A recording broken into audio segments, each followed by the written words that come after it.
Ladies and gentlemen, K Kim here. Welcome to the daily update. Hope you guys had a good day trading today. Market is down about 0.6% on the S&P. We did see NASDAQ down a little bit more today, as you can see right here. 1.2% on the NASDAQ. Russell 2000 is down about 1% today. Semiconductor got hit today, down more than 2% today. Banks pretty much flat. Banks been holding up but hasn't been moving, just pretty much flat last couple days. And so I think Russell 2000 is down about 1% as well. You can see transport is also down about 1%. So let's get into it. Let's try to figure out what we can expect going into tomorrow, potentially rest of the remainder of this week. So yesterday, just to follow up from what we talked about yesterday, is that, first of all, we talked about how, all the sentiment was bullish yesterday, because I think this was yesterday, right? So that was where the market closed yesterday. As far as the price action was concerned, we're above my short-term moving average. We're well above my mid-term moving average. We clear above kind of a, important pivot there. So that was yesterday. We talked about potentially seeing some kind of shenanigan gap down or something like that. We did see a gap down today. So this is where it closed. That's where it opened. Looks like it continued lower in the first hour, came back up, filled the gap. Second hour we pushed higher. Third hour pulled back a little bit. Fourth hour pushed a little higher. Fifth hour hung around. And then the last hour, we did see some selling activities there towards the last hour today. So looks like that pivot is no longer valid, that 322 pivot. So I'm going to actually move this up here to 323, letting us know that that would be that swing high to overcome for the buyers. So right now the buyers have this support. We have the midterm moving average residing in that vicinity. We are trading below my short-term moving average as of today. So I want to give benefit of the doubt to the bears in the short term today, but I still want to say bullish in the midterm.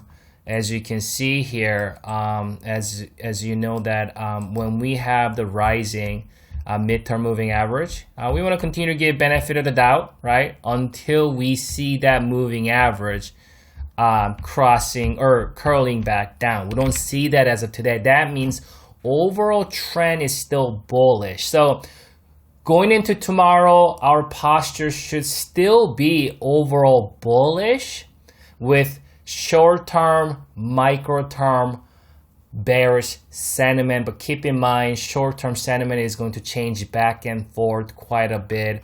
We talked about the yesterday. There's that. There was this. There was a little bit of this, and then got back up to bullish. We're back down.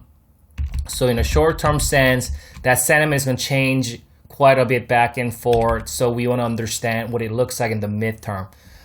Also, I want to say that at this point, I could kind of see what people are going to start worrying about as far as chart pattern is concerned. I think people are going to start talking about that head and shoulder formation, right? That looks like potentially a head and shoulder formation. Keep in mind, we've had that kind of talk a lot back in April and May. Look at that left shoulder, head, right shoulder. And it also looked like we broke below the neckline. And after that trap was set, both for longs and shorts, you know what happened? Market went from 270 to 320 in just less than 3 weeks, right? So when you're in the overall bullish sentiment, midterm and long term, that kind of trap, that kind of stuff happens quite a bit. So you don't want to get into a dramatic conclusion, despite the fact that you may see certain type of potential pattern. I think some people are also saying it here. That was a left shoulder, that was head, that's a right shoulder, right? If you maybe with a line chart that looks more definitive. you can see that left shoulder, head, right shoulder, and it looked like we broke below the neckline, another trap there for short-term shorts and longs, because, well, shorts got trapped here, thinking there was going to be much more downside, and then longs got trapped, well, because they got stopped out before that move, right? And then again, people are saying that this was double top. Well, that really never played out, actually. And then now we're back here, and short-term traders might be also calling for that head and shoulder formation. So I would never call these things. I would focus more on the overall trend perspective, as far as where the price action is, how the price action is behaving, looking at. So you have to understand, again, short-term, mid-term, long-term, right? So short-term, we do have some selling pressure. Short-term, potentially you have a lower high. We don't know that yet. Well, only way we know that that's lower high is if this thing cultivates lower low again. We don't have that as of today. That's why I want to still give it bullish sentiment in the midterm with the short to micro-term bearish sentiment, right? So tomorrow, going into tomorrow, we have a micro-term support here, that pivot potentially, right? That's potential. That was a resistance and then became support. We're just kind of right at this level. Unless we find support right away tomorrow, looks like we may come back down to 319. But it's been very choppy, choppy environment. Again, yes, they look like there could be some swift move to the upside today and just kind of fizzled all day and then kind of puked, right? And even now, if you look at this, well, it looks like we're going to come back 319. And you know what I mean? With the market today where it is today, who knows what it's going to do? Maybe a gap up. We, move sideways all day and then a ramp. I mean, so I think that, trying to figure out what it's going to do in the short term, it would be probably pretty meaningless. I would try to focus on the more of a mid-term sense, right? So let's look at that oscillator real quick and let you guys go with that. So looking at the oscillator here, we haven't quite crossed up, crest down yet, but look like we got that down tick on that fast line. And so once that gets crossed, just looking at last couple weeks here, once we do get crossed, you're going to see some selling, not a big selling, but we did get some selling here. So once we saw that cross, we saw this much selling, we saw that much selling, and then we didn't see much of a selling at that time because that was a full cross. You see that this was a full cross from here all the way down, but market barely pulled back. Right, that wasn't a big pullback at all. So it's been choppy, lethargic, laggy environment, a lot of sideways move. And so I think a lot of times when you're dealing with a choppy environment move like this, we could either see violent move to the upside or we could either see violent move to the downside.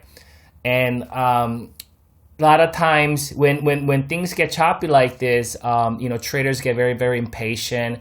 If traders think that this is going to go higher, they're going to start loading up here with longs. If traders think that it's going to crash from here, they're going to start loading up on the shorts, and the market is going to shake one or the other out before it making its definitive direction. So I expect, I'm not sure when it's gonna come, I expect some kind of volatile move to the upside or downside. Okay, let's call that shenanigan move, right? I think that might be a better term for this kind of environment. So I'm expecting some kind of shenanigan upside move or shenanigan downside move with the posture overall bullish sentiment. So I'll come back for you guys tomorrow. We'll re-examine. We'll go from there, right? You guys enjoy your evening and good luck trading tomorrow.